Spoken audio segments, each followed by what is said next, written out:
しらのことなんか眼中にありませんってか。マジウケる。親なしだから頭悪いんでしょ。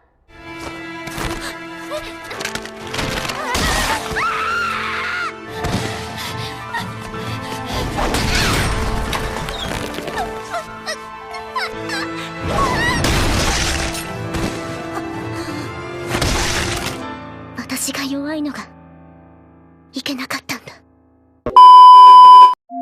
Halo semua, gimana kabarnya? Semoga keadaannya baik-baik saja. Pada kesempatan kali ini, admin akan membahas anime Lion yang cukup seru bertemakan pembulian. Di anime ini bercerita tentang dua orang anak gadis yatim piatu yang punya keadaan sangat memprihatinkan. Karena mereka tergolong orang yang tak mampu, seringkali mereka dibully, dihina, diremehkan, bahkan dicaci maki oleh teman-temannya. Hingga pada suatu hari, karena muak terus diperlakukan dengan tidak baik, anak itu pun melakukan pembalasan kepada teman-temannya dengan sangat kejam. Kira-kira bagaimanakah keseruan dari anime ini? Tanpa berlama-lama, langsung saja kita masuk ke alur ceritanya.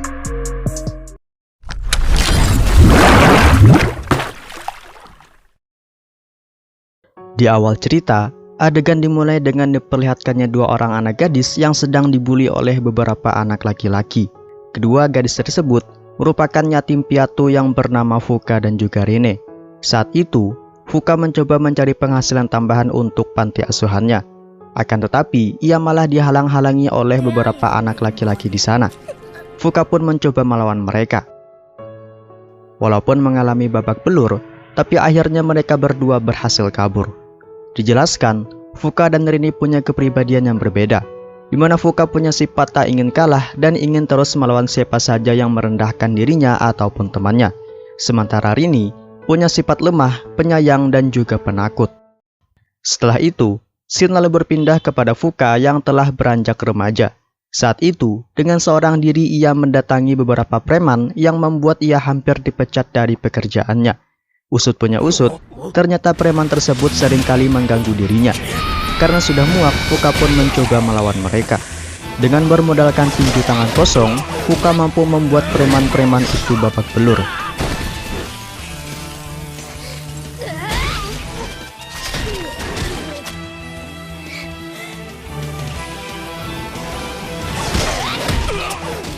Sampai pada akhirnya, polisi pun datang dan membubarkan perkelahian tersebut.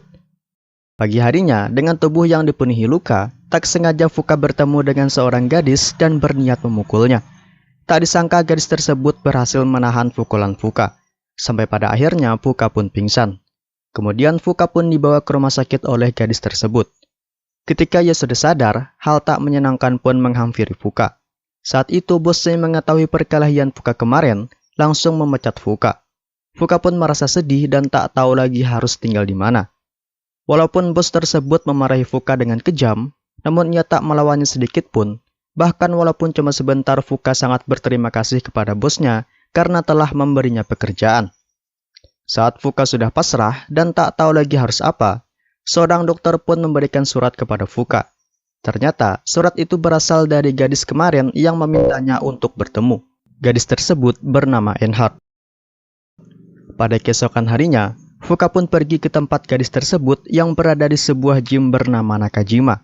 Di sana, ia bertemu dengan ketua gym tersebut yang bernama Nove Nakajima.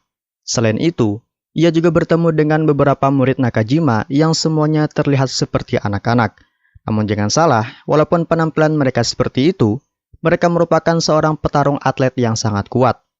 Tak lama setelah itu, Enhard pun datang. Dijelaskan, Enhard juga merupakan seorang atlet yang sangat kuat. Bahkan saking kuatnya, Enhard menjadi satu-satunya andalan Nakajima untuk memenangkan pertandingan kejuaraan bela diri. Rupa-rupanya, maksud Enhard memanggil Fuka kemari yaitu untuk mengajaknya bergabung menjadi atlet bela diri bersama mereka. Hal itu didasarkan karena Fuka memiliki pukulan yang cukup kuat sehingga berpotensi menjadi atlet bela diri yang hebat. Selain itu, mereka juga menawarkan Fuka pekerjaan dan akan memberikannya tempat tinggal, makanan jika ia mau. Berhubung saat ini Fuka sangat membutuhkan uang, ia pun menerima tawaran tersebut. Tetapi Fuka hanya menerima pekerjaan dan tak ingin menjadi seorang atlet. Hal itu dikarenakan karena ada seorang atlet yang tak ingin ia lawan. Rupa-rupanya atlet tersebut adalah Rine yang dulu pernah menjadi teman baik Fuka saat masih di panti asuhan. Diketahui, saat ini Rine adalah petarung nomor 1 yang hanya mengalami 1 kali kekalahan dalam 58 pertandingan. Dan orang yang pernah mengalahkan dia adalah Vivio, yaitu salah satu murid dari Nakajima. Fuka tak menyangka, Rine anak yang dulunya sangat lugu dan lemah kini telah berubah. Semenjak ia diadopsi oleh sebuah keluarga kaya, entah apa yang terjadi, Rine sangat terobsesi untuk menjadi kuat. Bahkan setelah ia terkenal, ia seringkali meremehkan orang yang berada di bawahnya. Fuka pun mencoba beradu pendapat dengan Rine, tapi sayangnya saat itu ia dikalahkan. Padahal Fuka hanya ingin Rine kembali seperti dahulu. Setelah itu, Fuka pun memulai pekerjaan pertamanya dengan menjadi lawan sparring serta sambil memperlihatkan bagaimana cara bertarung yang benar kepada dirinya. Awalnya, Fuka sempat meremehkan lawannya, tapi rupa-rupanya gadis-gadis itu ternyata sangat kuat. Bahkan serangan-serangan mereka tak mampu ditangkis oleh Fuka.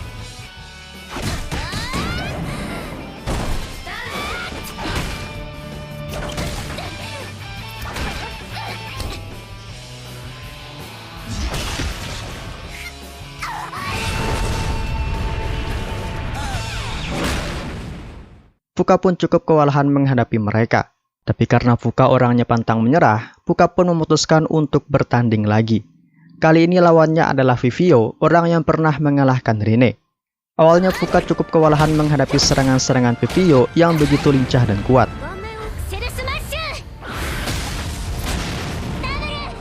Namun pada akhirnya, berkat instruksi dari Enhart serta semangatnya, Fuka pun berhasil mengeluarkan serangan andalannya yang membuat Vivio terpental.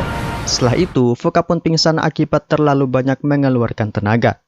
Di sisi lain, walaupun Rine mempunyai segalanya, rupa-rupanya Rine begitu kesepian dan sangat merindukan Fuka. 1 minggu pun telah berlalu. Kini kehidupan Fuka pun menjadi lebih baik dari sebelumnya. Karena pekerjaan Fuka hanya seorang bersih-bersih, ia selalu menyempatkan diri untuk melatih skill bertarungnya dengan Enhart. Hal itu ia lakukan setiap hari di sela-sela ia tak bekerja.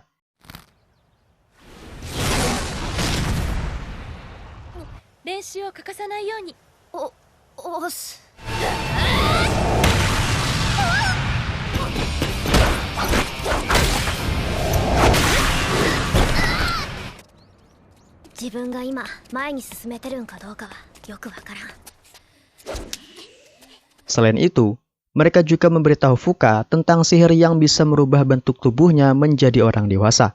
Sihir itu disebut muda perubahan. Tak disangka, hanya sekali percobaan Fuka langsung berhasil menggunakan sihir tersebut, walaupun mengalami sedikit masalah. Tak lama setelah itu, Nakajima pun datang dan memberitahu mereka bahwa gym mereka diundang oleh Gym Frontier untuk melihat pertandingan semifinal dari Rine. For your info, Gym Frontier adalah nama gym yang digunakan oleh Rine untuk bertanding bela diri. Mendengar hal itu, Fuka pun begitu kaget.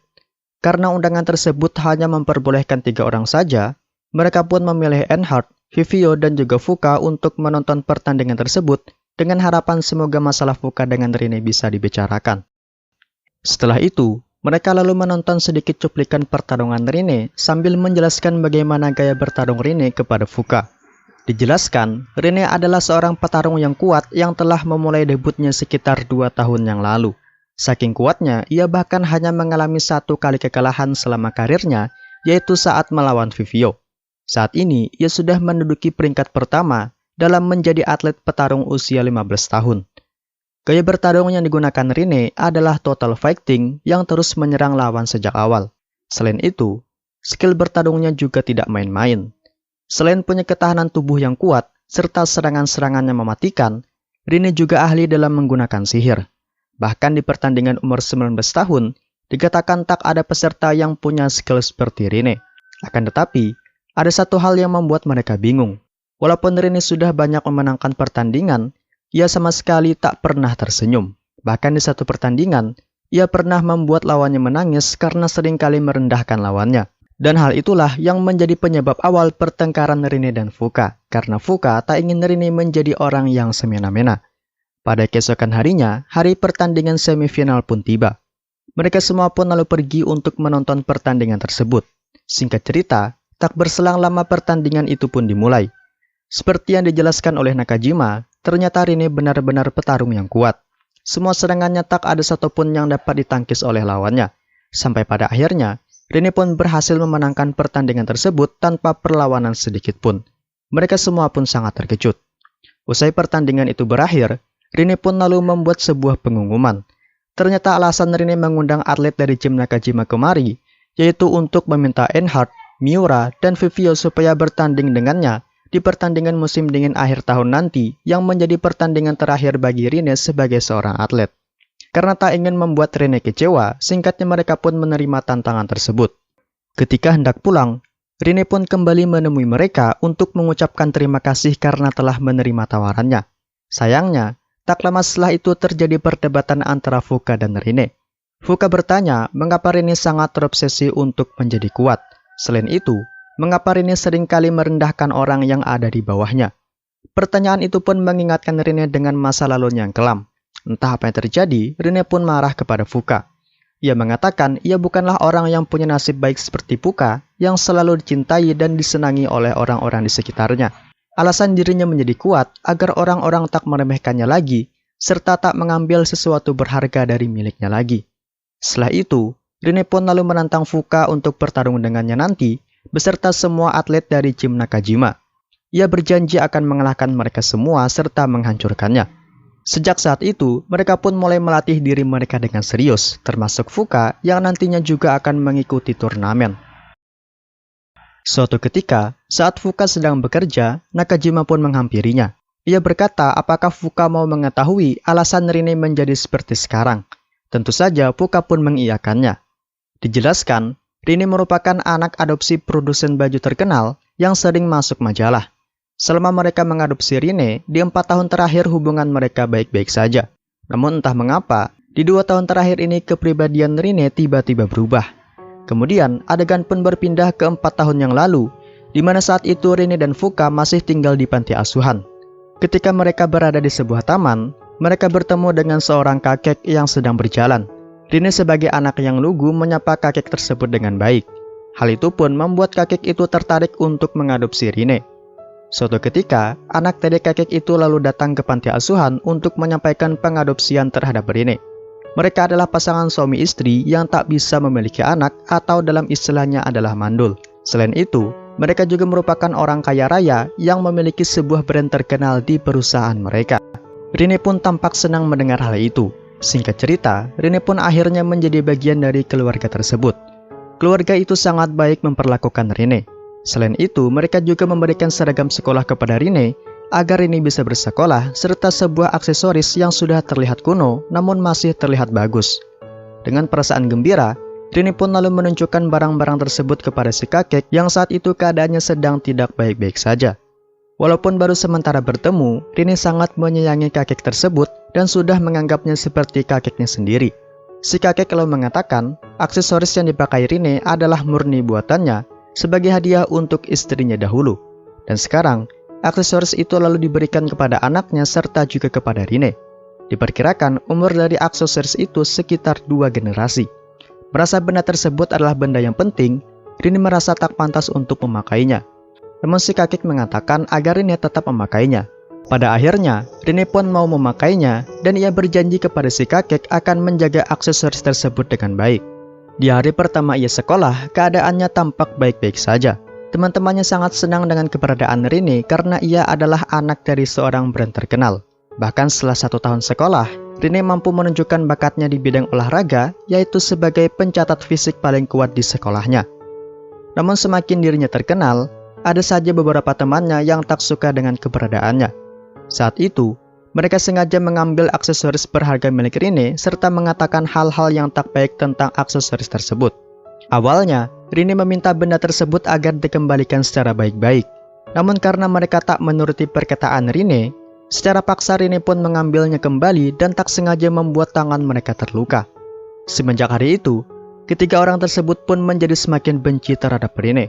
Bahkan kali ini perlakuan mereka terhadap Rene sudah terbilang keterlaluan, di mana tidak, mereka dengan sengaja menghancurkan barang-barang sekolah milik Rene, bahkan berani mengguyur Rene dengan air toilet sehingga membuat ia malu. Tapi Rene di sini masih membiarkan hal itu dan tetap sabar terhadap bulian yang mereka lakukan. Rene berharap agar mereka cepat bosan dan berhenti mengganggu dirinya. Pada keesokan harinya, entah mengapa ketiga orang tersebut kini telah menjadi baik. Mereka mengatakan Rin boleh membawa aksesorisnya kembali dan berjanji tak akan mengganggunya lagi. Hal itu pun membuat Rin senang. Malam harinya, Rin lalu menemui sang kakek. Sang kakek kemudian mengajak Rin untuk berjalan di taman keesokan harinya karena keadaannya sudah lebih baik. Mendengar hal itu, tentu saja Rin pun sangat senang karena ini kali pertama dirinya bisa berjalan bersama kakek yang sangat ia sayangi. Pada keesokan harinya, Rin pun kembali memasuki sekolah. Kali ini ia membawa aksesorisnya kembali. Tapi sayangnya saat ia membuka lemarinya, aksesoris tersebut telah hilang.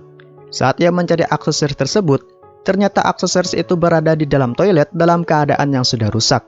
Tak lama setelah itu ketiga orang yang membulinya pun datang dan mengatakan bahwa Rin adalah anak yatim yang sangat bodoh karena telah termakan hasutan mereka. Setelah itu, mereka pun menyergap Rin dan memberikan beberapa pukulan kepada dirinya.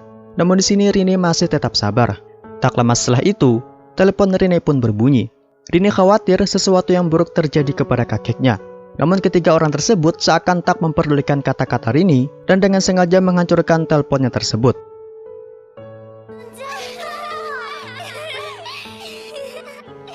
Tak cukup sampai di situ, kemudian mereka lalu menghajar Rin sampai membuat ia pingsan.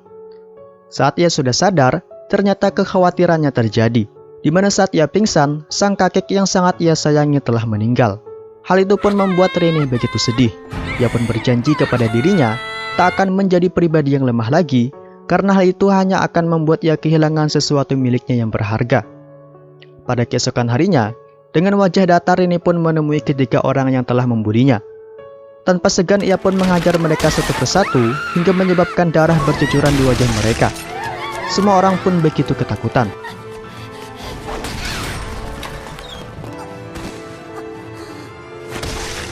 Sejak saat itu, Rin pun berjanji akan menghilangkan kelemahan dalam dirinya dan menggantinya dengan kekuatan. Setelah kejadian itu, kini Rin pun dipindahkan dari sekolahnya dan memutuskan untuk keluar dari keluarga barunya karena ia tak ingin memperburuk citra band mantan keluarganya itu. Ketika Rin sedang berjalan menuju panti asuhan, tiba-tiba sebuah mobil menyergapnya dan segera membawanya pergi. Hal itu pun dilihat oleh seorang wanita dan berusaha untuk mengejarnya.